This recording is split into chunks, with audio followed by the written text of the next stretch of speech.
Naging maayos ang peace rally ng Iglesia ni Cristo kahapon bilang pagsuporta raw nila yan sa panawagan ni Pangulong Ferdinand R. Marcos Jr.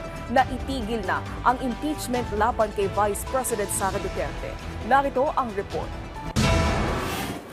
Alas 3:30 ng hapon nang magsimula ang National Rally for Peace ng Iglesia ni Cristo. Sinimula ng pagtitipon sa pag-awit ng lupang hinirang. Matapos ito ay nagbigay ng mensahe ang ilang mataas na opisyal ng Iglesia ni Cristo. Suportado ng naturang peace rally ang pagsalungat ni Pangulong Ferdinand R. Marcos Jr. sa isinusulong na impeachment laban kay Vice President Sara Duterte. Ang National Rally for Peace ay panawagan ng INC na ipakita ang pagkakaisa. Hiling din nila ang kaunlaran at kapayapaan para sa bayan. Mahigpit na ipinatutupad ang seguridad sa paligid ng Carino Grandstand. Mahigit 5,000 pulis at 1,000 MMDA personnel ang nagbantay sa INC event. Umalalay din ang 2 light urban search and rescue teams mula sa Philippine Army's 525th Engineer Combat Battalion. Naglaan din ng sapat na resources ang Office of Civil Defense National Capital Region para matiyak na magiging maayos at mapayapa ang peace rally. May nakapwesto ding mobile command center ng MMDA sa kabaan ng TM Calo Street.